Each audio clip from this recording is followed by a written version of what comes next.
shall dedicate myself to your service, not based upon some rigid creed, but bound together by ideals and aspirations. Elizabeth II, Britain's longest-serving monarch. She's reigned over this country for nearly 70 years.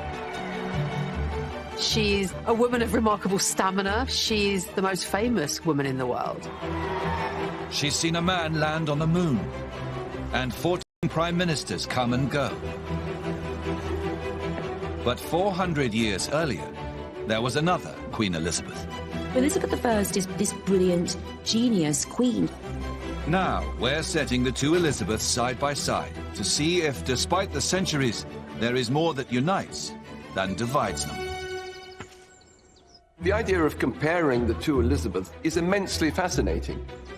It might look on the surface that they have nothing in common, but when you dig a little deeper, the story becomes even more extraordinary.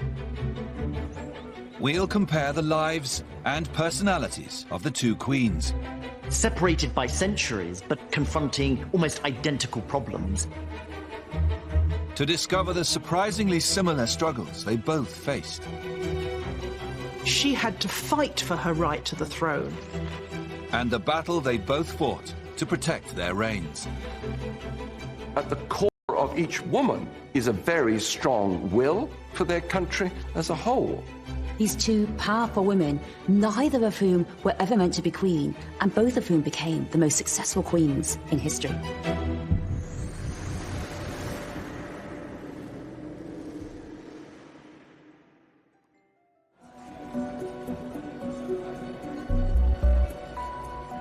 It may be hard to believe now, but two of our greatest monarchs were once royal nobodies. Queen Elizabeth II was born Elizabeth Windsor, a minor princess in the second rank of the royal family. She's the daughter of Prince Bertie, the stuttering, unremarkable younger brother of the heir to the throne. Not only was there no prospect of her becoming queen, but her father, the Duke of York, as he then was the spare, and so the pressure was totally off the York household, as it was known. Growing up away from the limelight, Elizabeth enjoys an idyllic childhood. Her parents take advantage of their lesser status and lighter duties to dedicate themselves to family life. She was brought up close to us and the horses. That was a privileged way of life, but also in terms of the emotional warmth and closeness, relatively unusual for the time. She developed a real bond and affection with her father. If you look at some of those very moving, wonderfully heartwarming photographs of the Queen and Princess Margaret with their parents, we four. In 1936, Elizabeth's uncle David becomes King Edward VIII. He is expected to have a family of his own, pushing Elizabeth even further down the royal pecking order. Elizabeth was really a minor princess living in a townhouse, excluded, expected just to make a happy marriage. Elizabeth I also starts out as a royal outsider. But her childhood couldn't have been more different. Elizabeth Tudor is the firstborn of Henry VIII and Anne Boleyn. Henry has split with the Catholic Church, divorced his first wife Catherine of Aragon, and married Anne Boleyn, all so he can produce a male heir. So when Elizabeth was born, it was a case of, oh dear. She was, of course, expected to be a boy, but she wasn't quite what was expected. And so there was a sense of a sort of bittersweet celebration at her birth. To make matters worse, Elizabeth's mother, Anne Boleyn, goes on to have several miscarriages. And eventually, Henry VIII tires of his second wife too. Anne is accused of adultery and executed. Elizabeth has lost her mother at a painfully young age. She wasn't told of the full brutality of the fact. But she was a very precocious young girl, and she noticed that something had changed immediately. That lady who used to visit her visits her no longer. Something had changed in the atmosphere around her. Elizabeth is punished for her mother's disgrace. She's stripped of the title princess, demoted lady, and sent to live in isolation with a governess. In the following years, Henry VIII remarries and finally has a son and heir, Edward. But a series of letters show Elizabeth continues to be ignored by her father. What during her childhood? So Lady Bryan here, so she's looking after the motherless Elizabeth, and she's pleading with him to supply her with clothes. And so Lady Bryan says here that she has neither kirtle nor petticoat nor linen or kerchiefs. And so the list goes on. It's clear that poor old Elizabeth has been completely forgotten about. She's just cast adrift, couldn't be further from the throne if she tried. Nobody would have ever guessed that there were much greater things to come if you read this letter. But an extraordinary series of events will soon change everything for both Elizabeths.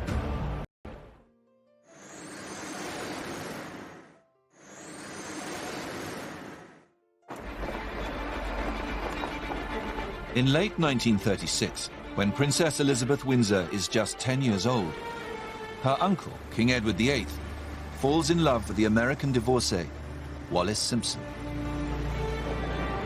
But as head of the Church of England, he isn't allowed to marry her. So in a shock decision, King Edward VIII abdicates.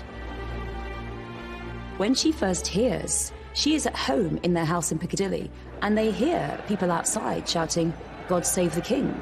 And Elizabeth goes to a footman and asks what's happening, and he tells her that her uncle's abdicated and her father is now king. With her father promoted, Elizabeth is now heir to the throne. And in an instant, her life is set on a new path. No one in the royal family wants to become queen or king. They think it's a huge job, too much responsibility, too much pressure, and all that pressure placed on a 10-year-old girl who, up until then, had expected to become a farmer's wife. Now she's going to have to take on the big job. She's going to have to be queen. The stay-at-home father Elizabeth is used to is now a busy full-time monarch. And she is placed in intensive tuition for constitutional history to prepare herself to reign. Her close-knit family life has come to an end. Her uncle's abdication scarred the monarchy and scarred the family, and in many ways it shaped Elizabeth II's own monarchy as well. Extreme, almost excessive concern for duty, for self-restraint, surely came from her uncle's dereliction of duty. As one looks at the evolving personality of Elizabeth II from childhood, the outgoing, bubbly little girl evolved into a rather withdrawn personality. And I think that is the weight of responsibility upon her. 400 years before her, young Elizabeth Tudor is on a tumultuous path of her own. It's interesting, both Elizabeths had a rocky road to the throne.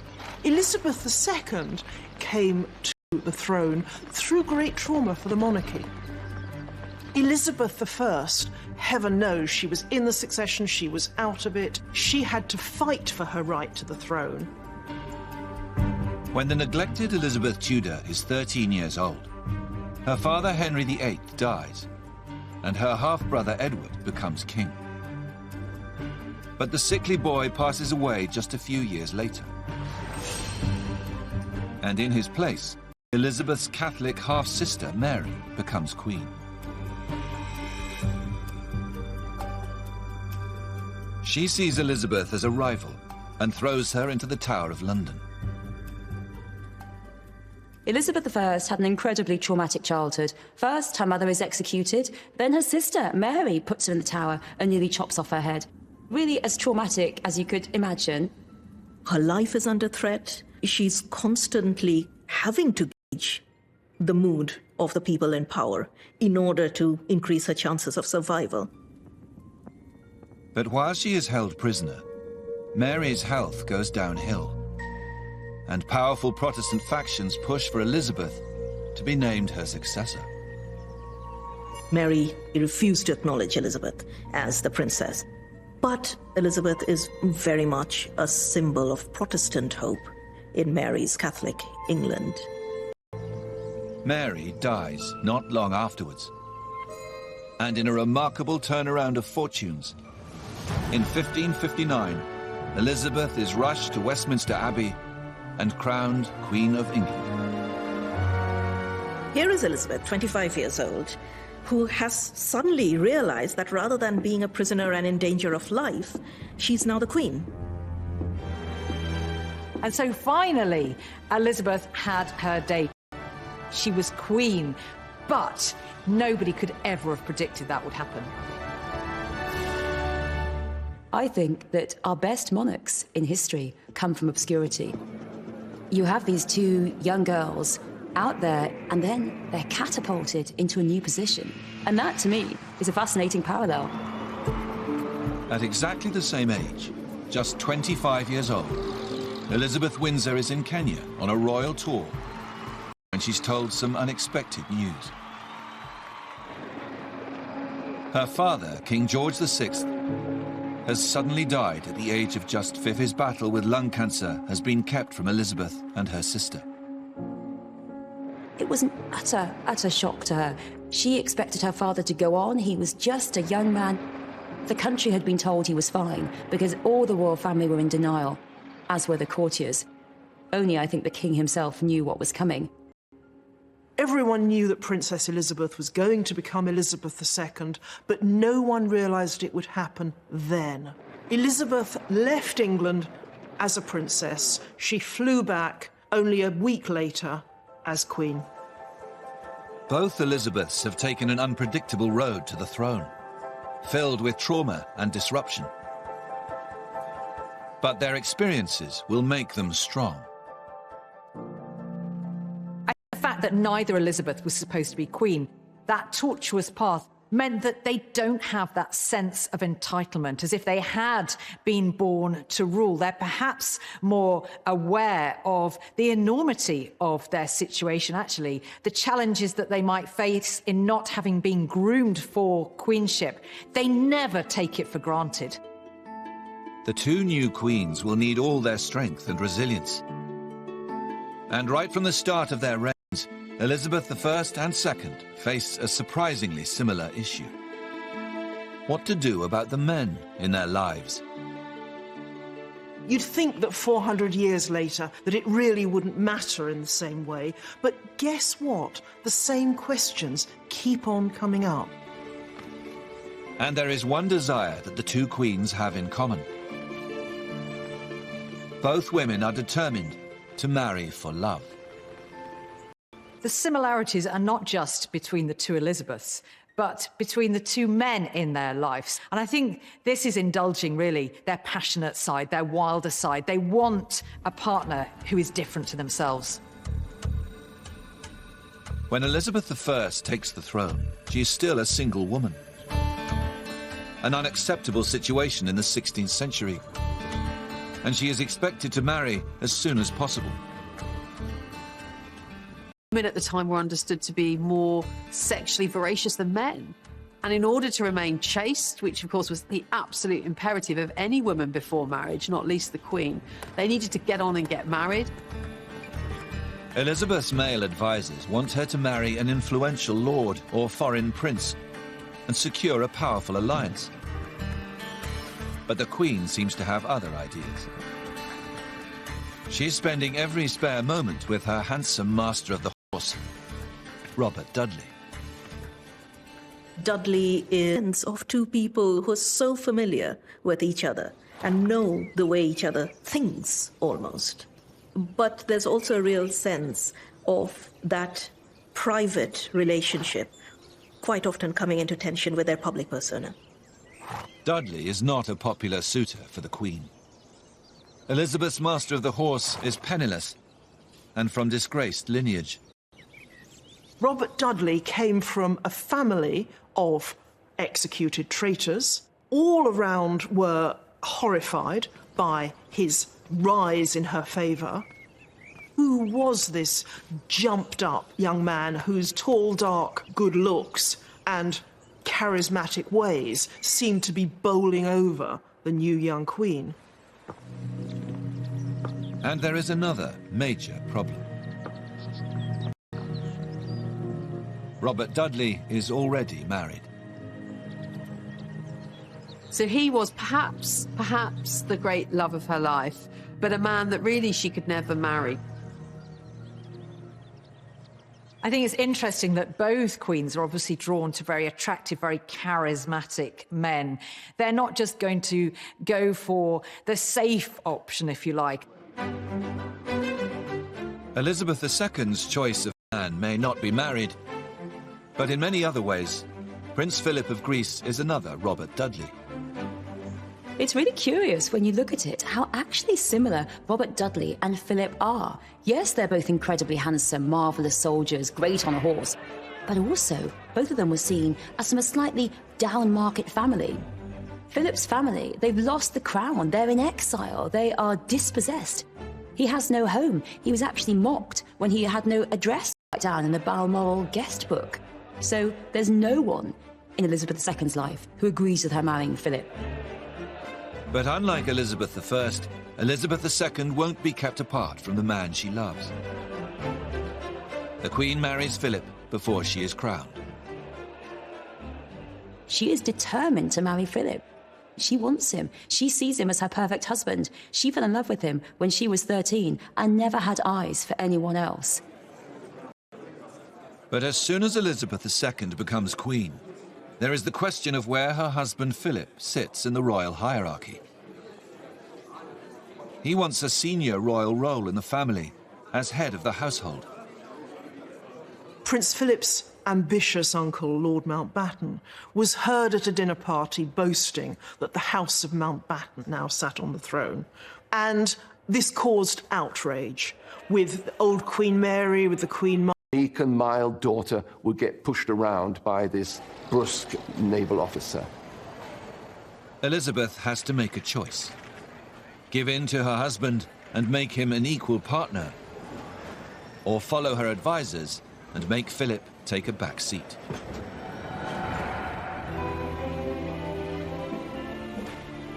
Okay, so we're in 1953. Elizabeth II has been ruling only for a few months. And I think what's interesting is the sense of space. Everyone arrayed around greeting the monarch. And of course, hubby in the background, quite literally 2 steps behind. That dynamic, you can't have any ambiguity here that Elizabeth is the ruler, Elizabeth is the queen, and Philip awkward, shifting around, not sure where to look. He is always going to be the bit part here. The centre stage, the focus of this relationship between the two of them is, of course, Elizabeth.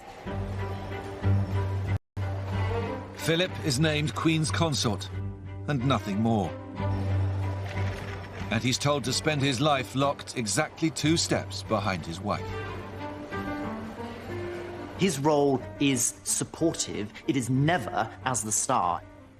I think this was a very tough decision for Elizabeth II because the Queen was deeply conventional in all other respects, but she was having to fly in the face of that and actually establish her own superiority over her husband. And arguably, both queens had to make a choice between love and duty, and both chose duty. But they did it very differently, of course. But it's interesting that they were both faced with this same conundrum. 2 years into Elizabeth I's reign, she finally has the opportunity to marry her forbidden love. Dudley's wife Amy has died suddenly in a fall, and he's now a single man.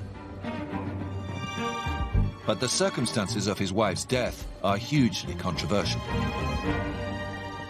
She was found at the bottom of a staircase, and rumours circulated that perhaps even the Queen had been involved.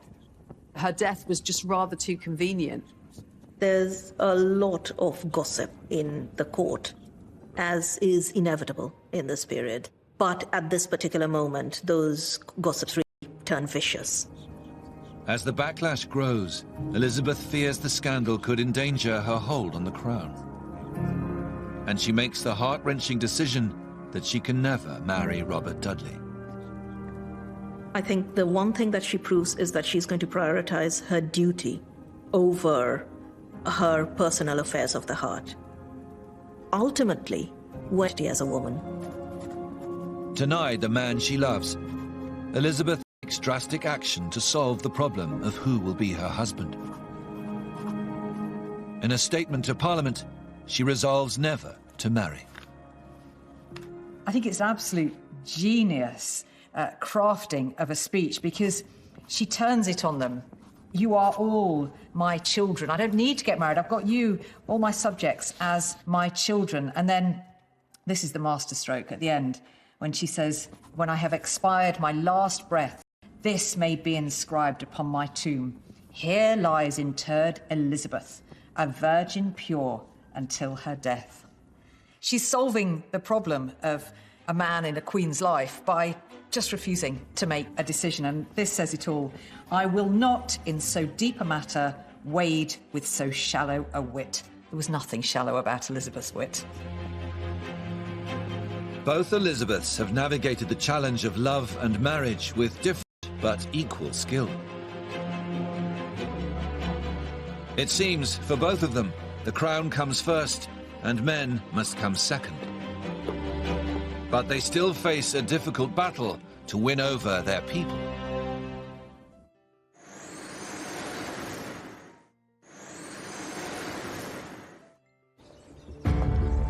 Today, we may think of Elizabeth I and Elizabeth II as two of our most popular and successful monarchs. But it wasn't always this way. A few years into their reigns, both queens are seen as weak and incapable. And there are real doubts about their ability to do the job.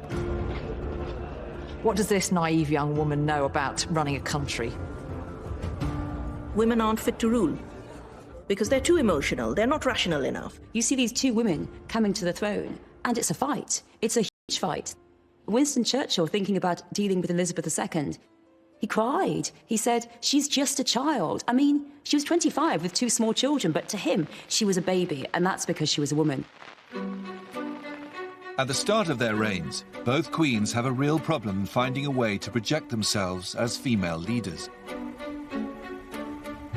In Elizabeth I's first portrait, she doesn't look like a commanding ruler. She looks like an awkward cardboard cutout, with her hunched shoulders and pinched waist and the awkward placement of her hands, as though she doesn't quite know what to do with them. This is not someone who would particularly inspire confidence in us.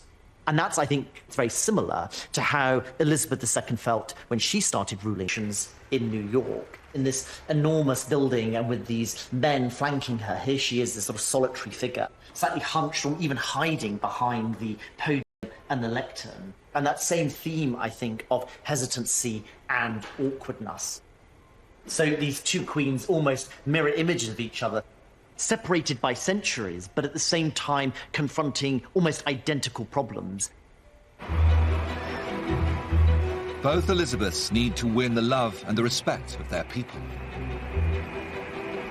And on further investigation, it seems the two queens use a very similar approach to help turn it around.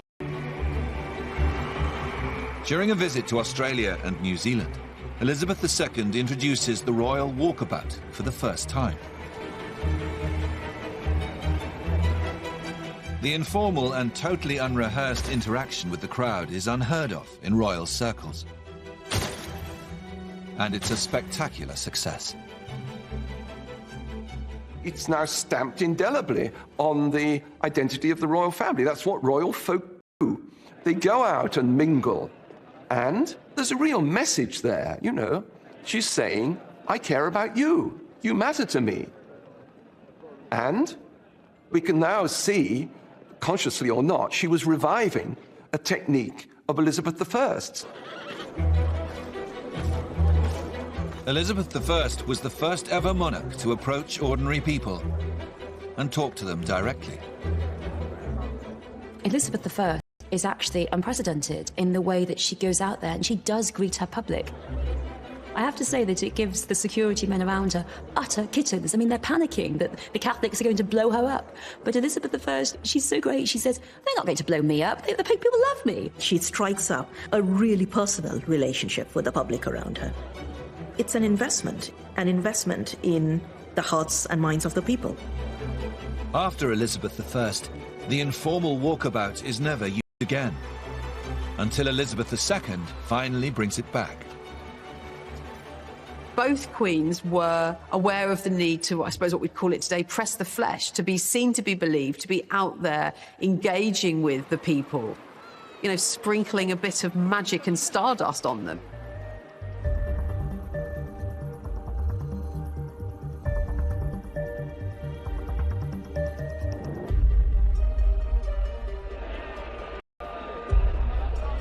And both reigns coincide with new forms of mass media, which they use to rebrand themselves with a carefully crafted image, designed to fit their era and their power. One was a hands-on executive, monarch, ruler, dictator in many ways of the country. But by the time Elizabeth II has come to the throne, Parliament has got power. And Elizabeth II exerts a sort of imaginative power over the country. Both Elizabeths had to find a language for their female monarchy. They went for very different images, but the impulse is there. In the 1960s, Elizabeth II invites television cameras in for unprecedented access to her family life. They beam a confident new version of the Queen into millions of British households. In 1963, there is this wonderful, intimate portrayal of the Queen and her young family at Balmoral. She looks more at ease, far removed from just a few years before. Now Elizabeth is a mother, but she's comfortable with her children and her family around her. Even the pet corgis in the background. This is an image that in the 20th century would have been relevant and appealing to her subjects. This is a monarchy that recognises that it needs to move with the times, and what better way of harnessing the power of technology and television to achieve this in a single swoop. So it's a brilliant move. And I can remember as a boy watching that with absolute fascination. Look, there's the Queen, there's Prince Philip, and they're just like us. And that was the intention, I think. And for most of my life, I've thought of the Queen as a kind of alternative mum. And a lot of people must have grown up feeling that way. Elizabeth I was also using new forms of mass media, but in her case, it's a little-known piece of Tudor technology.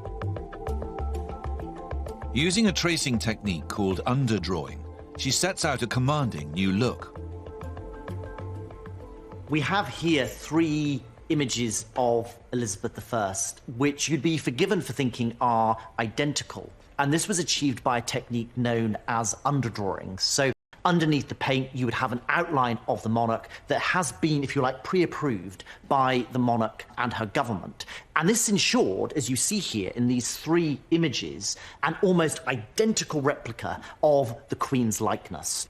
We've got the very determined expression. We've got her arrayed in black. Black also, of course, provides the perfect foil for all of this wonderful gold and pearl jewellery. She is undeniably a Tudor monarch. Elizabeth bans previous portraits. And using this technique, her new regal... You would have one of these images in your home. It ensures that across the land, and indeed even overseas, there can be one clear, striking and powerful image of Elizabeth as she wanted to be perceived by her subjects. Tudor propaganda, I suppose, at its most effective. Elizabeth I knows they want Gloriana, the Rainbow Queen, excess and perfection. It's all about diamonds, it's all about excess, it's all about bling. But you'll very rarely see Elizabeth II in all the bling. She prefers not to. It's all about dressing as if it looks frugal and modest. It's a tartan family portrait. But both of them are keenly aware of what the nation wants. They are both mistresses of royal spin. And the similarities don't end there. On the surface, the shy and moderately introspective Elizabeth II could not be more different from the extrovert and glittering Queen Elizabeth I with all her executive powers. But actually, at the core of each woman is a very strong will, real pride, real ambition for themselves, for their position, and for their country as a whole. They come from families who don't privilege girls' education, and yet both of them are absolutely brilliant, and they are the cleverest, most intelligent monarchs I think that we've had. Elizabeth II is an absolute genius with her papers and with her memory. Elizabeth I, she knew Latin, really, as a toddler. Elizabeth I wasn't a sort of wilting flower and a very delicate woman, such as the ideal was at the time. She loved hunting. She would spend hours on end engaged in the chase, and actually she wouldn't flinch from making the kill herself. And I think parallels can be drawn there to Elizabeth II. Certainly not a fragile female role model at all. When we think of queens in general, we think of these kind of revered figures who are sitting on thrones the whole time. But actually there was this kind of normality, connecting with her horses and the outdoors. And I think that is a nice, common, human fact that does actually unite these two queens. Both women share a strength of personality, and after a difficult start, have proven themselves to their people. But overseas, trouble is brewing.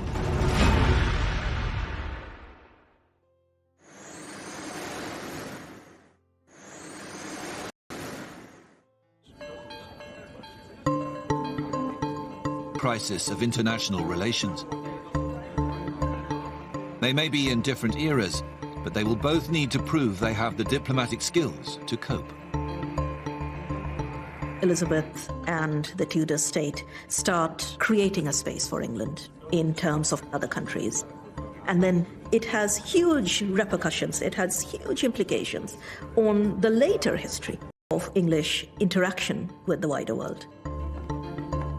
When Elizabeth I comes to the throne in 1559, her kingdom is an isolated island rejected by the Catholic nations in Europe. England is not a global power. They are on the margins at this point. And Elizabeth, around the middle of her reign, she really begins to understand that England needs to do something about this. Elizabeth wants to expand her nation's horizons, acquire new riches, and spread her influence across the globe. So she welcomes a band of intrepid new explorers into her court. Wily mariners like Walter Raleigh and Francis Drake. And with her blessing, they explore and settle lands all over the New World in the Caribbean and North America. Overseas expansion under the auspices of Sir Walter Raleigh and Sir Francis Drake and the like brings Elizabeth great wealth. They're bringing ships laden with gold, they're bringing exotic spices and all these expensive foodstuffs. And of course they also flirt with her, and her male commanders circumnavigate the globe and plant the flag of England in her name. But it also brings trouble. There is piracy amongst Elizabeth's navy, seizing gold bullion from Spanish ships. It causes diplomatic incidents. It excites the hostility of some of the most powerful leaders in the world. But Elizabeth I proves a master at smoothing things over. Using the diplomatic skills she's honed as a young woman in the tempestuous Tudor court, she charms the irate Spanish ambassadors and even adopts their national dress. Here we have a particularly striking portrait of... Ultimately, define their reigns.